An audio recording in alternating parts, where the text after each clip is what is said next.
Ich erzähle heute eine Geschichte von meiner Kindheit. Das war ein Traum von meiner Kindheit.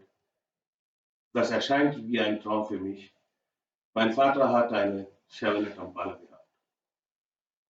Damals in den 70er Jahren, das war ein Traumauto für eine Familie.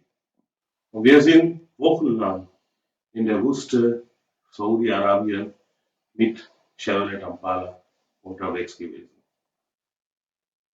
Wir haben diese Wohnzimmer überall hingebracht, wir sind überall hingefahren und auch ganze Familie hat da reingepasst.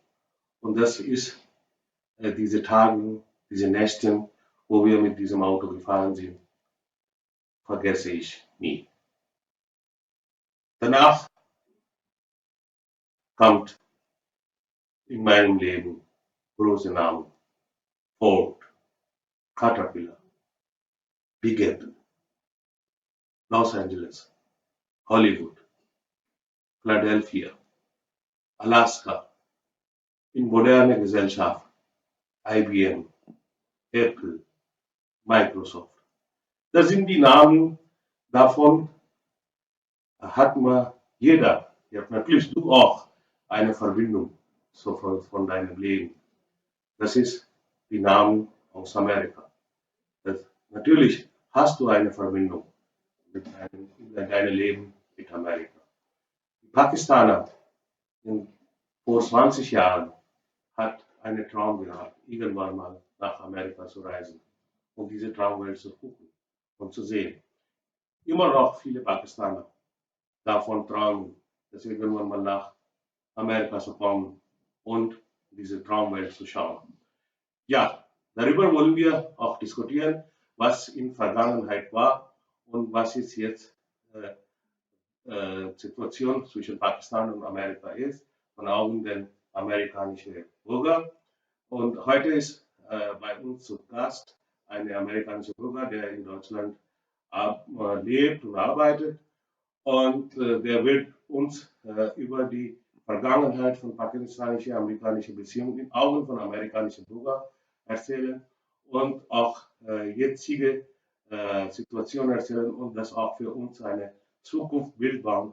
Das werden wir im Programm der nächsten Schnitt schauen. Ich bin Nizamuddin Sayed von manfulat.com und ich heiße willkommen unseren Gast Mike. Bitte Mike, kannst du dich ein bisschen vorstellen?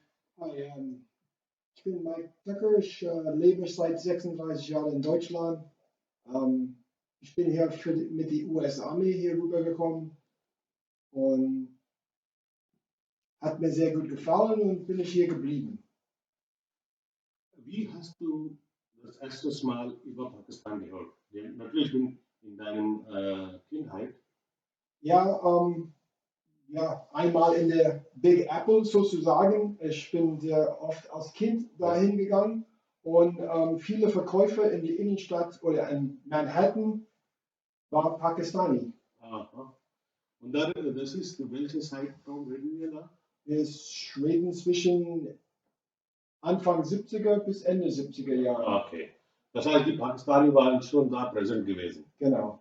Und wie hast du da Pakistani gefunden? Wie hast du da mit denen gesprochen? Oder? Ja, ich meine, der in Englisch ist genauso gut wie ein Amerikaner und ja, die waren Verkäufer und die haben versucht zu verkaufen. Okay. Und das war alles sehr nette Leute und sehr hilfreich. Aha.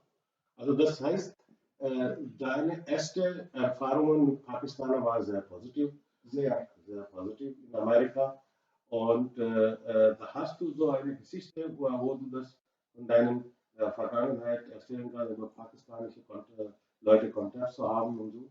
Ich weiß nur, einmal waren wir in Manhattan, weil wir sehr oft in Manhattan waren, weil mein Cousin am Broadway gespielt hat. Ja.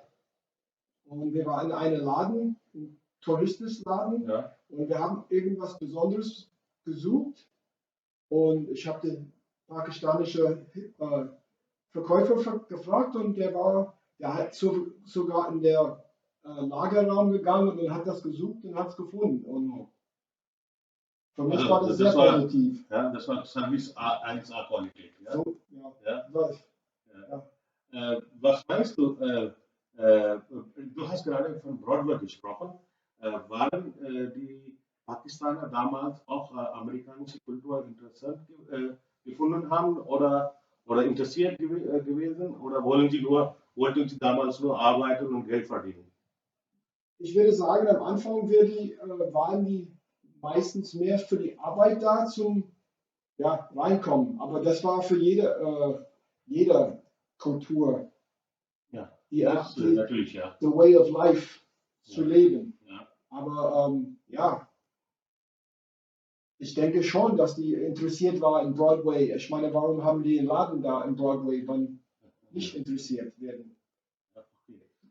Das heißt, die waren schon auch in die amerikanische Kultur integriert gewesen.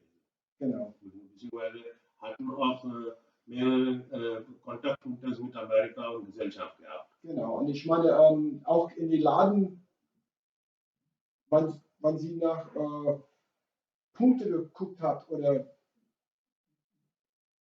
gefragt hat, wo der Empire State Building ist, die haben dich gezeigt. Ah, super. Ja. Also die hatten auch schon die Service für die Gesellschaft bzw. Touristen geleistet. Kannst du dich erinnern, einer der Namen von Pakistaner damals, der in Broadway dich bedient hat? Nee. Das ist jetzt so lange, ja. Das ist ein bisschen lange her. Ja, ja, okay, aber vielleicht sieht er unsere Sendung irgendwann mal und dann bitten wir ihm auch, uns zu kontaktieren. Der in 1900, Ja, ich würde sagen so 75, 76. Da in Broadway eine pakistanische Laden hatte. Ja. Ja, und ja, Mike, das war wirklich sehr gute eine Story oder eine Geschichte über Pakistan in Broadway, in Big Apple. Und wir gehen weiter. Du hast gesagt, in Mitte 80er Jahre oder auch Anfang 80er Jahre bist du nach Deutschland gekommen. Genau. Ja. Und als was bist du nach Deutschland eingereist? Ich bin eingereist, ich war Panzersoldat und ich war Aufklärer in der US-Armee. Erstmal an die Grenze. Ah, sehr gut. Von 83 bis 89, wann die Grenze aufgelöst war. Achso, du redest jetzt gerade von Ostdeutschland und Westdeutschland. Genau. Aha. Und da warst du auch vorher irgendwo mit Army beteiligt gewesen, wo du mit pakistanischen Leuten zu tun hattest? Nein, erst in 91 war ich in Desert Storm. Aha, Operation Desert Storm. Oh, Genau. wow. Ja. Und davon haben wir sehr viele Filme gesehen von Hollywood, ja? Ja, und sehr viele von den zivilen Mitarbeitern in Saudi-Arabien und auch später in Kuwait war Pakistani. Aha, sehr gut. Also das war das zweite Kontakt von dir gewesen, das mit pakistanischen Leuten. Genau. Und kannst du da Leute erinnern und hast du da Kontakt gehabt? Was hast du da so privat mit den Leuten so zu tun gehabt? Leider war das auch zu wenig. Ich meine, die haben gekocht oder die haben uns Klamotten gegeben. Ja. Aber leider war das Kontakt zu wenig. Und was haben Sie danach, was hast du beispielsweise in Army so über Pakistaner gelernt, also kennengelernt? Was hast du da so deine eigene Gefühl mit pakistanischer Gesellschaft, über pakistanische Leute, hast du da entwickelt? Die sind sehr hilfsbereit. Aha. Die sind sehr freundlich. Ja. Was meinst du? Warum ist das jetzt ein bisschen anders, dass die Pakistaner anders USA sehen und ist das dieselbe bei USA? Also ich rede nicht von Politik, sondern ich rede von Mensch zu Mensch, dass ein USA-Bürger etwas anderes in Pakistaner sieht, weil von deiner Vergangenheit und meiner Vergangenheit, wenn ich rede, oder auch von meiner Zuschauervergangenheit, wenn ich rede, dann haben wir immer sehr gute Kontakt gepflegt. Zwischenmenschlicher Kontakt war sehr gut und sehr freundlicher Kontakt gewesen. Und jetzt ist das im jetzigen Zeitpunkt wo das Anfang, sagen wir mal, auch Operation Scissors schon war. Was ist da geändert? Warum ist das diese Distanz auf einmal zwischen menschlichen Sachen gekommen? Ist das so oder ist das keine Distanz? Ist das positiv oder negativ? Ich denke selber persönlich, Ja, dass es ein paar schlechte Leute gibt. Natürlich gibt es, jeder Land gibt schlechte Leute. ja, das ist richtig, ja. Warum Pakistani diesen schlechten Ruf hätte oder hatten, weiß ich nicht. Ja, Ich habe nie ein negatives erlebt. erlebt Aha, mit Pakistani. ja, Die sind alles, so wie ich gesagt habe, sehr freundlich. Ich arbeite heutzutage ja, mit Pakistani, ja, immer hilfsbereit, ja. immer freundlich. Ja, das ist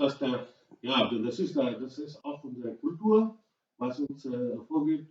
Und wie siehst du die Pakistaner in dem professionellen Bereich, im beruflichen Bereich?